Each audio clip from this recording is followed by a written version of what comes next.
Thank you very much for inviting us. So I'm Giulia Greco. I'm a health economist and associate professor in health economics at the London School of Hygiene and Tropical Medicine.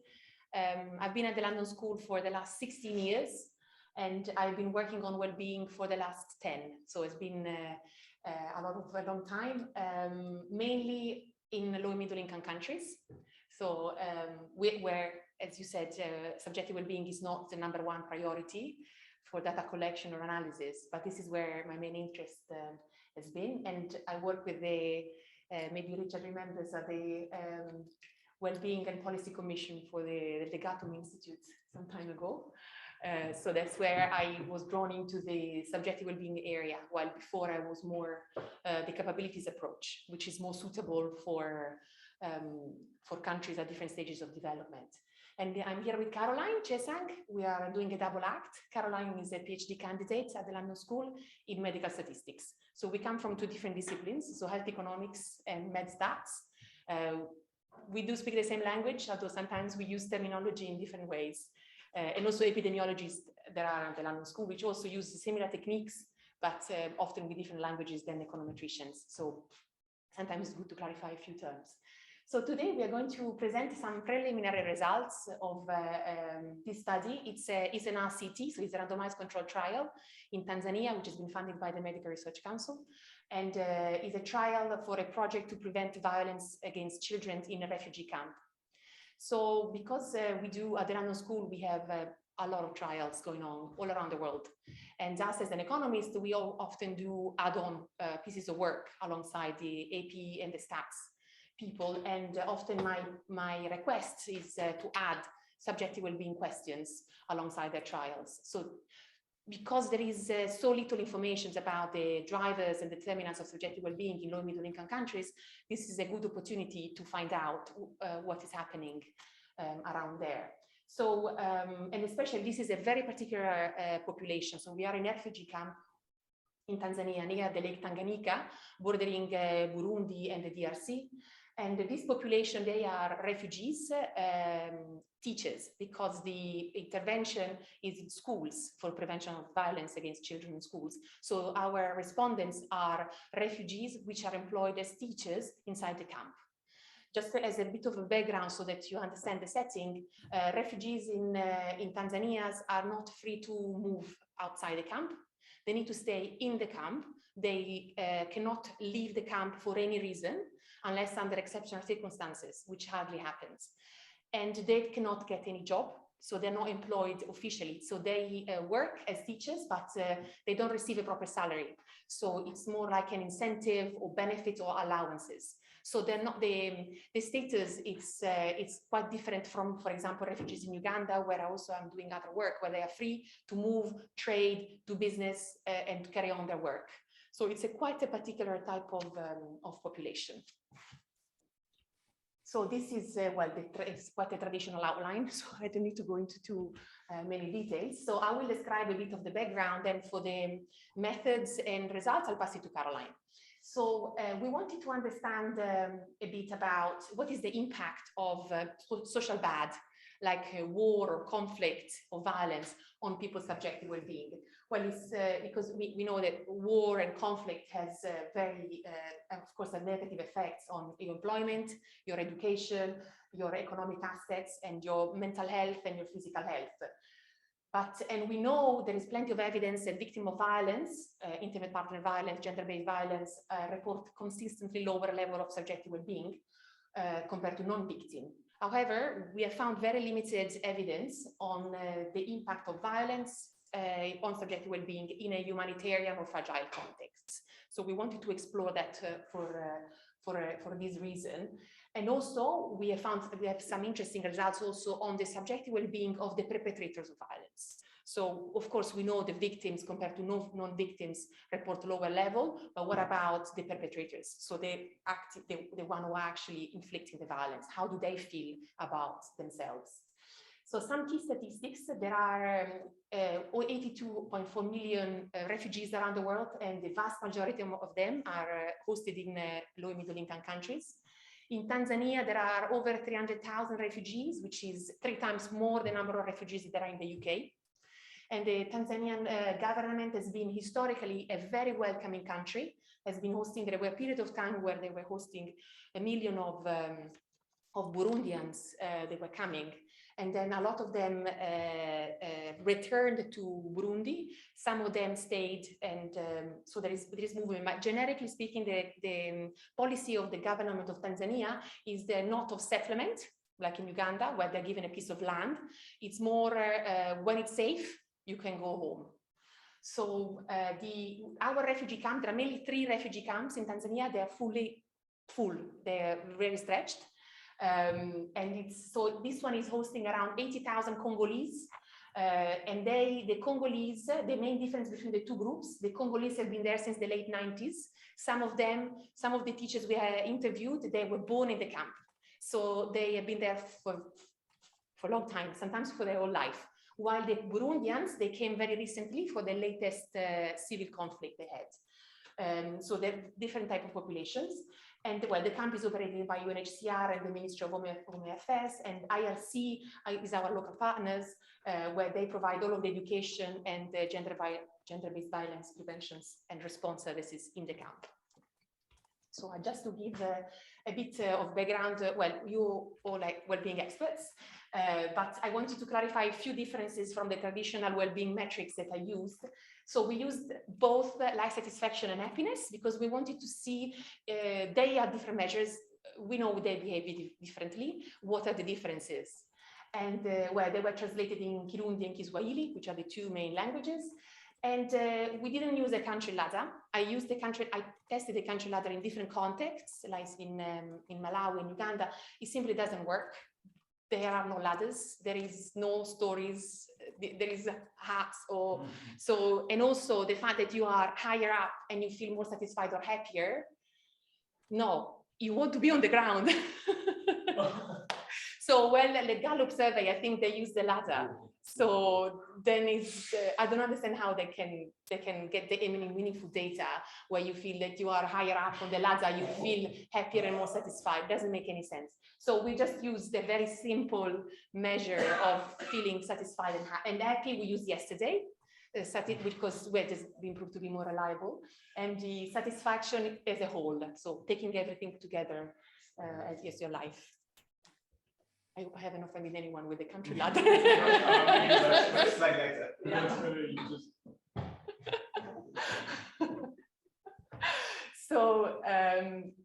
So our big hypothesis is what are the associations between the experience of violence, so it's a lifetime experience of violence. It can be in the country of origin, during the conflict, during the journey, or inside the camp, and the subjective well-being, and what are the determinants of the teacher's life satisfaction and happiness. So that is at the core big, our aim. So again, just to remember, they are refugees and they're teachers. So I'll pass it on to Caroline for the numbers. Okay. Thank you so much, Giulia, for the introduction. So we are now going to move to our specific research objectives. And the first one, as we can see here, is want to investigate the factors that determine teachers' life satisfaction and happiness in the camp. And we are going to use linear mixed models. So we are going to talk about that in a bit. We also want to explore the relationship between violence and subjective well-being and see whether it differs by certain variables. So interaction terms, how does that happen? Want to quantify the level of subjective well-being in the camp as well, and identify factors associated with subjective well-being using a different variable selection technique, which is the random forest. So moving on to our methods, given that our data was obtained from a violence prevention program conducted in the camp between the years 2018 to 2020. So we used univariable and multivariable linear regression models to identify the main factors. And now, given that we have clustering, which has been introduced by teachers and even schools, so we need to use the linear mixed model. So what we did is we fitted a random intercepts model, and then we adjusted for clustering, and also we used the restricted maximum likelihood so that we can obtain less biased estimates. We also adjusted for potential confounders as well, and those are age, sex, number of meals consumed per day, among as many other variables. So I'll just explain what a confounder is quickly for the interest of the non-statisticians in the room, and I know we are very much aware about this. So we performed some diagnostics and assessment of the model performance, and we are not going to show that today, and also fitted the random forest algorithm as a variable selection technique. So looking at this triangle, so we have exposure at the top left, outcome, subjective well-being at the top right, and we have a confounder. So for a certain variable, let's say age, to be a confounder, it has to satisfy these three characteristics. The first one, it has to be associated with our exposure of interest, it has to be associated with our outcome, and it doesn't have to be a consequence of the outcome. And also it shouldn't be on the causal pathway between the exposure and the outcome, or else it's going to be a mediator. So our study relies on a partly cross-sectional and partly longitudinal survey from a representative sample of refugee teachers in the camp. And this data was collected from teachers from all the 27 schools in the camp. So at each and every time point, because they were interviewed at 3 time points, so we had 500 teachers. And there was also a nested longitudinal cohort of approximately 200 teachers who were interviewed at all the 3 time points. So what are our key variables of interest? So our outcome here is subjective well-being, which is measured by level of life satisfaction and happiness. And we also have lifetime experiences of physical and sexual violence. Mark you, they could have experienced this while they were still in their home country during the migration journey, or by the time they were in Nyarugusu Refugee Camp. We also have the mental health variable, which was measured using the Harvard Trauma Questionnaire. So that's a series of 40 questions, and each and every participant was asked this question. We also have the demographic and background characteristics, talk of age, number of meals consumed per day, number of children living in households, number of adults living in household, amongst other variables. So we explored our data, and we had 1,666 observations collated at 3 time points, 18 variables of interest. We had 885 unique teachers, and the median age was 31 years. The proportion of males in our study was almost 3 times the proportion of females in our study. Teachers also who were from Congo, there were almost 2/3 the number of teachers who were coming from Burundi.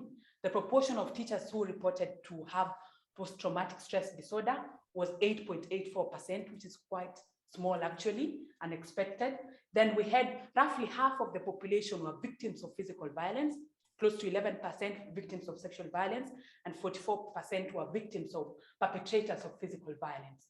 So we didn't have any missing data in our outcome variable. And this is just the background, the socioeconomic and demographic features, which I wouldn't discuss in detail. So let's now move to the interesting results. So this is a linear mixed model where we have accounted for the random variability introduced by the teachers and schools. And this is for life satisfaction. So I want you to look at the first one where you can see sex. So there was strong evidence of a positive association between life satisfaction and sex, with females being more satisfied, reporting higher life satisfaction scores compared to males. So that is after adjusting for clustering and all the other factors which are potential confounders. Looking at the country of origin, we also see evidence of a negative association, with Burundian teachers being less satisfied compared to Congolese teachers. Move to the religion as well. So we see some evidence of an association between life satisfaction and religion. Roman Catholics were more satisfied compared to Pentecostals. Anglicans were less satisfied compared to Pentecostals. And teachers of other religions were also more satisfied compared to Pentecostals. The final variable, which showed a strong evidence of a positive association, is life satisfaction and the number of meals consumed per day. So that tells us the more number of meals consumed per day, the higher the life satisfaction reported. Let's now see whether we still obtain similar results when it comes to happiness. So fitting this linear mixed model for happiness variable, look at the country of origin. We have very strong evidence of a negative association, with Burundian teachers being less happy than teachers from Congo. Moving on to educational level, this was quite interesting as well. So teachers who had completed secondary education, they were less happier than those who had completed university education. We come to the university with the hope of a better future. So look at what is happening in Nyarugusu Refugee Camp. For religion, we have weak evidence. So we'll still interpret that result because our level of significance is still at 5%, but we don't want to stick to the 5%. So that is evidence of a weak association. So moving on to the number of meals, we still see a strong evidence of association. So the higher the number of meals consumed per day, the higher the happiness scores being reported. So let's look at life satisfaction and violence. Yes, please. So, maybe I missed this. What was the education. What was the intervention? The intervention was a violence prevention program in schools. Okay. So to teach alternative disciplinary methods to teachers. Okay, so the teachers were taught to be less violent. Yes. And then you've got effect, and then the evidence, this is on the teachers themselves. This is just the teachers. It's a survey with the teachers, not with the kids. I mean, the kids is analyzed separately. Okay, so this is the effect of a violence prevention program. No. That's the study just provided the context, but the study doesn't feature in our study. Yeah. So is there anything causal going on there? No. So we won't interpret that because, so this is a cross-sectional study from the overall prevention program that was going on. Okay. Because the initial one was prevention of violence against children in schools. Right. So that was the randomized control trial. Okay. Yeah. Fantastic. Can I clarify questions on the data as well? Yes. First of all, you have data on perpetrators. How easy or rather difficult was it to obtain them, and how honest are people in admitting to being a perpetrator of violence? Yeah. So the team at the London School and the IRC, they're very well trained. We have a Centre for Violence on trying to get estimates about being a victim and being a perpetrator. And I mean, it can be underreported, but we have 44% of people reported being perpetrator of violence, but it's a lot. But also you have to think that corporal punishment in schools, it's a nearly universal event for kids. So teachers assume that corporal punishment of any level, that can be from beating, kicking, throwing hot water, I mean, it's a range. That's a normal educational tool. So they wouldn't shy away from that in a way. So the perpetrator of violence here, we're not distinguishing whatever it was. Okay, so amongst the teacher population, it's the teacher population. It might explain why such a large proportion. Yes. The other thing is to remind me what proportion had reported being subject of violence. And then is the result on women being higher on life satisfaction? Does that control for being subject to violence? Because with so much violence going on, are women more subject to violence than men are? And if so, is that controlled for in the life satisfaction result? Okay, so let me just go back here. So for life satisfaction, we didn't bring in the aspect of violence first here. We put it aside because we wanted to explore that its relationship with subjective well-being. Yeah. So here we are looking for other determinants apart from violence itself. Yeah. So we are controlling for all the other factors. And amongst male and females, is there more people, more women subject to violence than men? More actually, male. Yes. More male. We're going to show that, strangely enough. Mm-hmm. Counter to intuition. So. Yeah, but maybe underreporting from women. We do not know. These are one of those question marks that we do not. We haven't unpacked.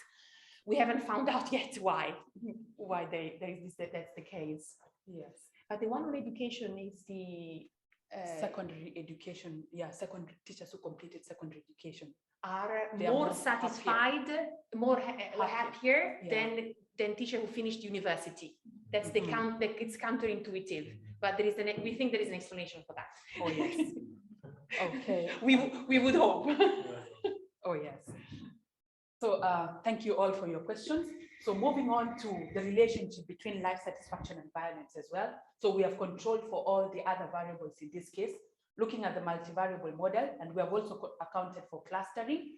So we see an evidence of a negative association between life satisfaction and being a victim of physical violence, with victims reporting lower life satisfaction scores compared to non-victims. We also see some weak evidence of a negative association between life satisfaction and a victim of sexual violence. But for perpetrators, there is actually no evidence. And moving on to happiness, so we are now leaving out the victim of physical violence. So we still see a constant factor being the victim of sexual violence, because we see evidence of a negative association between happiness and victims, and also for perpetrators, we see borderline evidence of a negative association. And for a victim of physical violence, there's actually no evidence. Moving on to the experience of trauma and subjective well-being, when we look at the summary statistics, the mean life satisfaction and the mean happiness scores for those who experience trauma was actually low, and that is unsurprising. Now let's move on to the adjusted analysis as well. So we see strong evidence of a negative association between trauma and subjective well-being defined by the two variables. So we see the first one, the p-value is very strong, suggests strong evidence, and also for happiness, we still see the same. And moving on here, so the factors which are associated with subjective well-being defined for life satisfaction after we account for the random variability by teachers and schools and also adjust for confounders. So we have sex, with females being more satisfied than males. We have country of origin, with Burundian teachers being less satisfied than Congolese teachers. Number of children sleeping in household, there's a weak evidence. For number of meals, we saw some strong evidence. For trauma, we saw very strong evidence as well. And for happiness variable, we have a common factor being the country of origin, Burundian teachers still being less happy than Congolese teachers. Trauma is a constant variable. Education status here, we have mentioned secondary teachers who completed secondary education are happier than those who completed university education. We have seen religion, and we have seen number of meals consumed per day. So for the country of origin, as Giulia mentioned initially, Burundian teachers came into the camp in 2015. Congolese teachers came into the camp in early 1996, so they have settled. And given that Burundian teachers experienced violence recently, so their recall of traumatizing events is still fresh in their minds. So that could have affected that. And we're interested in your thoughts on the same. For education status, the way I mentioned earlier on, you've come to the university, you've studied, you know there's hope for a better future, but you end up being a refugee. So most people end up being demoralized. They're like, and I hear they're not actually paid, they're just given an incentive monthly. And for, let's talk about also sex. So we are still wondering, why is it that females are more satisfied than males? Could it be due to the changing social and society and cultural norms? Could it be that we have lots of governance and law enforcement bodies who are championing the rights of females in the camp and they're becoming more protective? What could it be? Or resilience. Or even resilience. Exactly. They are more proactive in the camp. When we talk about, so we have concluded that Burundian teachers are on average less satisfied, less happier, and they reported higher cases of trauma compared to Congolese teachers. Victims of sexual violence as well reported lower levels of subjective well-being. And surprisingly, males recorded the highest proportion of physical violence and sexual violence compared to females. So it could be that since our data, since it was a self-reported, survey, females could underreport these variables for fear of being identified, victimized, and even stigmatized in the society, in the refugee camp itself. Victims of physical violence were predominantly also from Burundi, and they experienced violence recently than Congolese teachers. So some other results will be in our paper, which will be published recently in the next few months. And so our take-home messages for today is a higher number of meals consumed by a teacher has had a positive association with subjective well-being. So when people are satisfied, people are happy. That is the general thing. For variables of violence, we see lower life satisfaction being associated with being a victim of physical violence and a victim of sexual violence. Then for happiness variable, lower happiness scores are associated also with being a victim of sexual violence and a perpetrator of physical violence. All the teachers as well who experienced violence reported lower levels of subjective well-being, and experience of trauma was a very strong determinant in our results because the teachers who experienced trauma reported lower levels of subjective well-being. Burundian teachers reported the highest cases and lower levels of subjective well-being. The limitations of our study is that we have used a linear mixed model because we want to adjust for clustering. We want to account for clustering. But potentially, we could also use the ordinal logistic regression and model the log odds and also check the odds assumption, because this one will still take care of our scale. Because linear regression has this tendency of predicting and fitting values, which are possibly out of the range, and also the assumption of homoscedasticity of residuals is violated. Our data as well was more prone to selection bias and confounding. And because of the nature, it was partly cross-sectional and partly longitudinal. And differential misclassification due to responder bias could be introduced in our data, given that for certain variables, there could be some underreporting.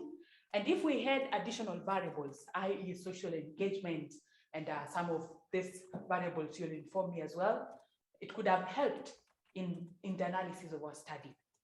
So these were the references we used for our study. We are acknowledging our team from London School of Hygiene, the team who worked in the prevention of violence against children in schools in Nyarugusu Refugee Camp, and also all the respondents in Nyarugusu Refugee Camp.